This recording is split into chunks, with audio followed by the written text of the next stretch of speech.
ትንሿ ቀይ ዶሮ።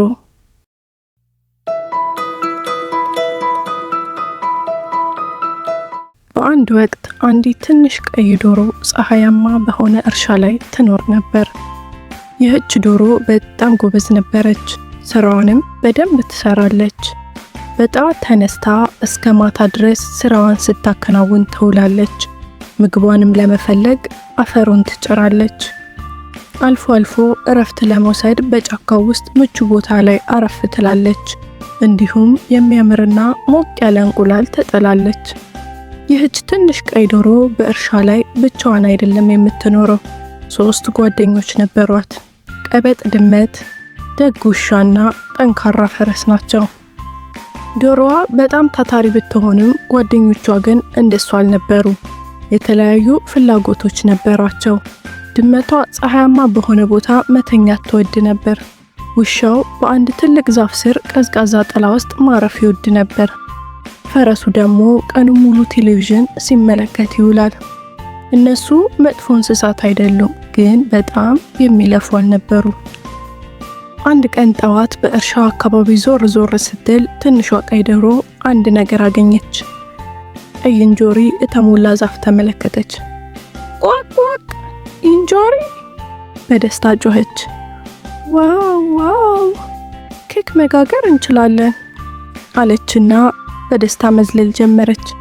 ለጓደኞቿ ለማጋራት በፍጥነት ወደ እነሱ ሄደች። ቋቅ ቋቅ! ሰላም ለሁላችሁም! ምን እንዳገኘው ገምቱ። እንጆሪዎችን አገኘው። እንጆሪ ኬክ መስራት እንችላለን። ቋቅ ቋቅ! አለች በደስታ። እነሱም ዜናው ትኩረታቸውን ሳበው። ውሻው ስለ ጣፋጭ ጣዕም በማሰብ ፈገግ አለ። ውው! አዎ ብሎ ጮኸ። ድመቷ ሚያው በሚገባ አለች ፊቷን እያበሰች። ፈረሱ በደስታ ጅራቱን እያወዛወዘ እኔ ደስ ይለኛል አለ ቴሌቪዥኑን እያየ። ሁሉም ኬክ እንደሚበሉ ሲያስቡ በጣም ተደሰቱ። ቋቋቅ! ጥሩ፣ ታዲያ እንጆሪዎችን እንድሰበስብ ማን ሊረዳኝ ይፈልጋል? አለች ትንሿ ቀይ ዶሮ። ሁሉም ጸጥ አሉ። ውሻው እግሩን እያወዛወዘ ውው! እኔ አልችልም። ሚያው! እኔ በጣም ስራ በዝቶብኛል፣ ደክሞኛል። ድመቷ ቀስ ብላ ተዘረጋች። ፈረሱ ቴሌቪዥን እየተመለከተ እኔም አልችልም፣ የምወደውን ፕሮግራም ሊጀምር ነው ሲል አኩተመተመ። ትንሿ ቀይ ዶሮ ቅር እያላት ቋቋቋቅ! ደህና፣ እኔ ራሴ ያደርገዋለሁ አለችና ወደ ጫካው ተመለሰች። እያንዳንዱን እንጆሪ አንድ በአንድ በጥንቃቄ መረጠች። በደማቅ ቀይ እንጆሪ ፍሬዎች የተሞላ ቅርጫት ይዛ ተመለሰች። ቋቋቋቅ! እሺ፣ እንጆሪዎቹን አምጥቻለሁ። አሁን ኬኩን ለመስራት ዱቄት፣ ስኳር፣ ወተትና ቅቤ ያስፈልገኛል። ጓደኞቿን በተስፋ ተመለከተች።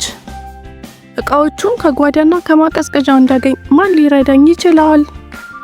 አሁንም ተመሳሳይ ሰበብ ተሰማ። ስራ የበዛበት ውሻ ውው! እኔ መቸኝ አለ። የደከመችው ድመት ሚያው!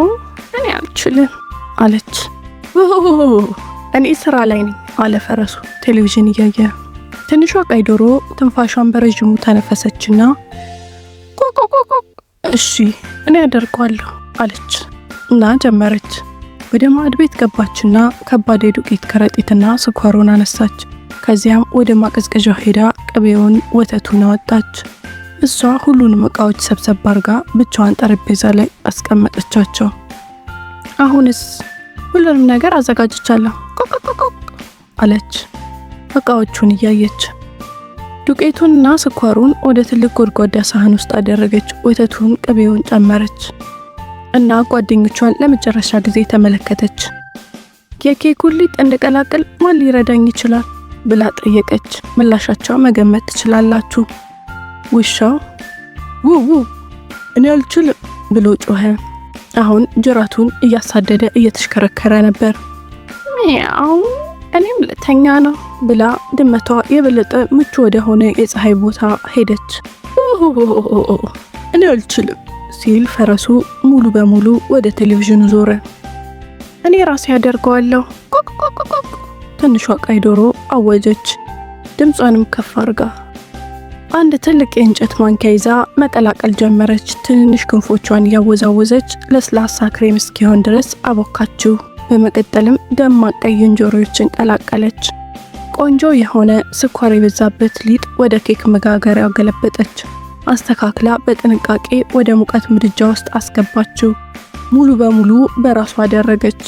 ሰዓቷንም ሞልታ መጠባበቅ ጀመረች። ሰዓቱም መቁጠር ጀመረ። ጠቅ ጠቅ ጠቅ ጠቅ። ብዙም ሳይቆይ ጣፋጭ ደስ የሚል መዓዛ ከኩሽና ውስጥ መሽተት ጀመረ። በእርሻ ቤቱ በሮች ስር ተንሸራቶ በተከፈቱ መስኮቶች ውስጥ ሽታው ገባ። ውሻው በድንገት አፍንጫውን አነሳና አየሩን አሸተተ። ድመቷ ባልተጠበቀ ሁኔታ ጉልበት ተሰምቷት ተዘርግታ ሽታውን ተከተለች እና ፈረሱ በዚያን ቀን ለመጀመሪያ ጊዜ ከቴሌቪዥኑ ዞር ብሎ ተመለከተ፣ አፍንጫውን እየሰደደ። ደስ የሚል መዓዛ ሁሉንም በአስማት ማለት ይቻላል በቀጥታ ወደ ኩሽና በር ላካቸው። በዚያን ጊዜ ትንሿ ቀይ ዶሮ የምድጃ ጓንቷን ለብሳ ኬኩን ከምድጃ ውስጥ አወጣችው። ቆንጆ ኬክ ሆነ። የላይኛው ወርቃማ ቡናማ ነበርና በሚያምር ሁኔታ ከፍ ብሏል። በቀስታ በጠረጴዛ ላይ ባለው ሳህን ላይ አስቀመጠችው እና የመጨረሻውን የስኳር ዱቄት ነሰነሰችበት። ቆንጆ ይመስላል እና ይሸታል። ሶስቱ ጓደኞቿ በሩ ላይ ተሰብስበው አይኖቻቸውን በኬኩ ላይ ሲያተኩሩ ዶሮዋ በጨረፍታ አየቻቸው። ይህን ኬክ እንድበላ ማን ሊረዳኝ ይፈልጋል? ቆቆቆቆቆ። ወዲያውኑ የጓጉ የሚመስሉ ድምጾች ምላሽ ሰጡ። ውውው እኔ አለ ውሻው ጅራቱን እያወዛወዘ። ሚያው እኔ ያለው አለች ድመቷ ወንበሩ ላይ እየዘለለች።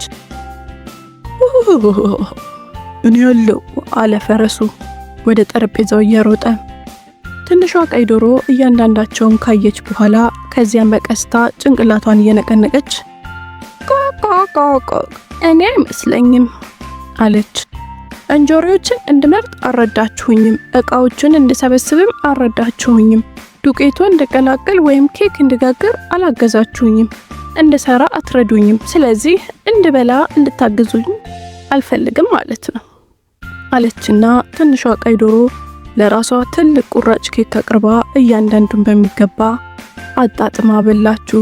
ሶስቱ ጓደኞቿ እንደጓጉ ቀሩ። ታሪካችን ይህንን ይመስላል። ዶሮዋ ልክ ነው ያደረገችው ወይስ አይደለም? ሐሳባችሁን ኮሜንት ላይ አሳውቁን። እናመሰግናለን። ላይክ፣ ሼር፣ ሰብስክራይብ ማድረጉን አይርሱ።